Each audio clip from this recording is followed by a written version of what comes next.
जोहार नमस्कार। और मैं सुधांशु मिश्रा और आप देख रहे हैं हमारा YouTube चैनल अब तक 07। और आज हमारे साथ बहुत ही खास मेहमान जुड़ रही हैं जिनसे हम लोग चर्चा करने वाले हैं वायर डिस्चार्ज को लेके। तो चलिए मैम से हम लोग बात करते हैं। तो मैम स्वागत है आपका हमारे चैनल पे। धन्यवाद सुधांशु जी। मैम सबसे पहले हमारे दर्शकों को एक छोटा सा इंट्रोडक्शन अपना दे दीजिए। मेरा नाम डॉक्टर सुमेधा गार्गी है। तो मैंने MBBS की पढ़ाई रिम्स रांची से की है। उसके बाद मैंने स्त्री और प्रसूति रोग में आगे की पढ़ाई की थी और फिर उसके बाद मैं इंग्लैंड गई। वहाँ पे मैंने देखा कि महिलाओं की कितनी अच्छे से इलाज होती है और वहाँ पे मैंने देखा कि वो महिलाएं जो कैंसर से पीड़ित हैं या ऐसी जटिल समस्याओं से पीड़ित हैं जिसका यहाँ पे समुचित इलाज नहीं हो पाता है रांची में, उनका कितना अच्छे से देखभाल हो रहा है वहाँ पे। तो वापस आके मैंने टाटा मेडिकल सेंटर कोलकाता से स्त्रियों के कैंसर की अलग से पढ़ाई की, जिसको सुपर स्पेशलिटी डिग्री कहते हैं, वो ली। और अभी मैं फ़िलहाल रांची में पिछले 3 सालों से हूँ और अभी Amrita nursing home Burdwan compound Lalpur, यहाँ पे मैं प्रैक्टिस करती हूँ। मैम आपसे हम लोग ये जानेंगे, अभी जैसा देख रहे हैं हम लोग महिलाओं में काफ़ी वायर डिस्चार्ज बढ़ते जा रहे हैं, तो सबसे पहले जानेंगे वायर डिस्चार्ज क्या है और इसके कारण और लक्षण क्या है। देखिए, वायर डिस्चार्ज, ये पहले मैं दर्शकों को क्लियर कर दूं कि वायर डिस्चार्ज अपने आप में कोई बीमारी नहीं है। वायर डिस्चार्ज के बहुत सारे कारण हो सकते हैं और उम्र के अलग अलग पड़ाव में वायर डिस्चार्ज का अलग अलग कारण हो सकता है। लक्षण जैसे कि आपने पूछा तो वो तो पता है कि योनि से अगर सफ़ेद स्राव हो रहा है तो उसको नॉर्मली वायर डिस्चार्ज कहते हैं। ये नॉर्मल कंडीशन में भी होता है, जैसे कि आप लोग सब जानते हैं कि स्त्रियों में जो मासिक धर्म चलता है, वो जो साइकिल चलता है, तो साइकिल के अलग अलग समय अलग अलग तरह का वायर डिस्चार्ज होता है और हर महिला का जो वायर डिस्चार्ज का पैटर्न होता है वो अलग होता है। तो शुरू से जैसे कुछ महिलाएं होती हैं उनको ज़्यादा डिस्चार्ज होता है, कुछ महिलाओं को बहुत कम डिस्चार्ज होता है। मासिक के अलग अलग दिनों में कभी पतला डिस्चार्ज होता है, कभी गाढ़ा डिस्चार्ज होता है। तो ये अगर ऐसा ही सेम पैटर्न अगर कंटिन्यूस फॉलो हो रहा है तो उसमें कोई चिंता की बात नहीं है। चिंता तब आपको अपने डॉक्टर से परामर्श तब लेनी चाहिए जब जैसा डिस्चार्ज आपको होते आया है उसमें कुछ बदलाव आ जाए।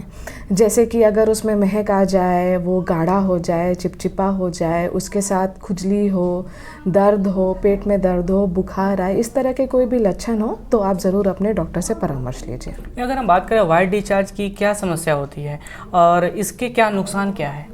वायर डिस्चार्ज की समस्या ये होती है कि अत्यधिक अगर सफ़ेद रंग का रक्तस्राव होने लग जाए योनि से तो नॉर्मली उसे वायर डिस्चार्ज कहते हैं। पर जैसे यहाँ पे जो नॉर्मल लैंग्वेज है उसमें इन्फेक्शन का अगर पीला डिस्चार्ज आ जाए या थोड़ा खून जैसा भी साथ में आने लगे तो उसे भी लोग वायर डिस्चार्ज करके ही पेशेंट्स हमारे पास आते हैं। अब नुकसान क्या है, ये उस पर निर्भर है कि वायर डिस्चार्ज का कारण क्या है।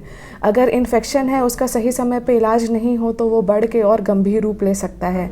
कभी कभी जैसे अधिक उम्र की महिलाएं होती हैं 50 साल से ऊपर, तो कभी कभी कैंसर जो होता है, जैसे बच्चेदानी का कैंसर, ओवरी का कैंसर, बच्चेदानी के मुंह का कैंसर जिसे सर्वाइकल कैंसर कहते हैं, उसमें भी ये सब डिस्चार्ज बहुत कॉमन है।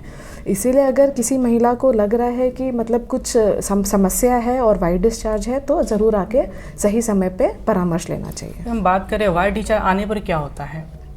वायर डिस्चार्ज आने पे क्या होता है कि बहुत अत्यधिक रक्तस्राव होता है। स्त्रियों को बार बार कपड़े बदलने पड़ते हैं। कभी कभी इतना ज़्यादा होता है कि पैड लेना पड़ता है और जैसे कि मैंने पहले बोला, खुजली हो सकता है, दर्द हो सकता है, बुखार हो सकता है। तो ये सब मैं उन सभी सिचुएशन की बात कर रही हूँ जब वायर डिस्चार्ज किसी बीमारी के कारण है। जो नॉर्मल सिचुएशन में नॉर्मल जो वायर डिस्चार्ज होता है उसमें किसी भी तरह की समस्या नहीं होती है।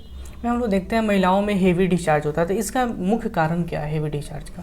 हेवी डिस्चार्ज का मुख्य कारण तो ज़्यादातर इन्फेक्शन होता है। अब वो भी उम्र के पड़ाव पे भी डिपेंड करता है। कभी कभी जैसे कुछ महिलाएं गर्भ निरोधक गोलियां लेती हैं या कुछ को अगर जैसे ओवरी, अंडाशय, ये सब की कुछ ऐसी बीमारी है जैसे वहाँ पे बहुत ज़्यादा खून का जमाव हो गया है तो उसके प्रेशर की वजह से भी वायर डिस्चार्ज ज़्यादा बढ़ जाता है।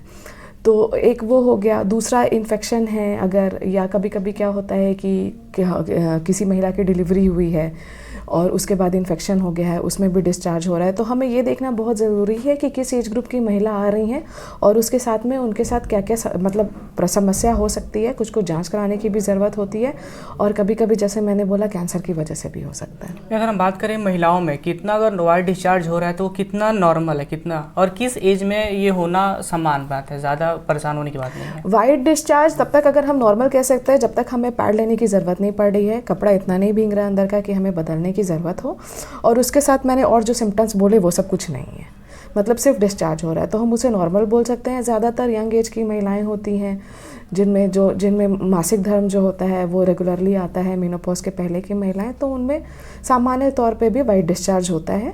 मेनोपॉज होने के बाद वाइट डिस्चार्ज उतना नहीं होना चाहिए, अगर होता है तो फिर आके आपको दिखाना चाहिए। मैम देख रहे हैं आजकल जो फीमेल में जो पीरियड्स स्टार्ट होता है उस टाइम में काफ़ी लड़कियां भी काफ़ी घबरा जा रही है, तो उन लोग को आप क्या बताना चाहेंगे? फीमेल्स में जो पीरियड स्टार्ट होता है उसमें लड़कियां घबरा जाती हैं। इसका एक तो मैं पहले उनके पेरेंट्स को भी बोलना चाहूँगी, स्पेशली माताओं को, कि लड़कियों को एक्चुअली सही समय पे जैसे अगर इसकी जानकारी नहीं दी जाती, पता नहीं चलता, तो जब होता है तो लड़कियां काफ़ी घबरा जाती हैं। और पेरेंट्स अगर परहेज करते हैं सही जानकारी देने से, तो क्या होता है कि आजकल तो इतने माध्यम हो गए, यूट्यूब में, वीडियोस में दोस्तों से पूछ के, तो पता ही नहीं चलता कि वो सही समझ रही हैं या गलत समझ रही हैं। उसके चलते उनके अंदर इस चीज़ का डर बैठ जाता है। तो आप सही समय पे उन्हें ठीक से एजुकेट कीजिए। और शुरू में जब लड़कियों को पीरियड्स होती हैं तो उनके मासिक धर्म का साइकिल कोई ज़रूरी नहीं है कि रेगुलर हो, क्योंकि उनका हार्मोन का जो रेगुलर बैलेंस है वो आने में कभी कभी समय लग जाता है। तो उसकी वजह से क्या होता है, वाइट डिस्चार्ज हो सकता है ज़्यादा हो, या पीरियड बहुत जल्दी आ रहा हो, बहुत ज़्यादा हो रहा हो, या बहुत दिन पे आ रहा हो। तो उसके लिए मतलब घबराने की ज़रूरत नहीं है। दिक्कत हो रही है तो आप अपने चिकित्सक के पास जाइए, वहाँ पे दिखाइए।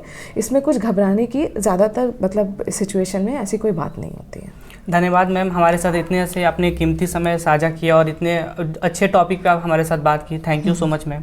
Thank you Sudhanshu ji. और आपको भी और कोई प्रॉब्लम हो रही है, जितने भी फीमेल हैं, महिलाएं हैं, तो आप मैम से भी आके मिल सकते हैं। मैम का जो भी एड्रेस मैं डिस्क्रिप्शन बॉक्स में दे दूँगा, तो आप मैम से आके मिल सकते हैं।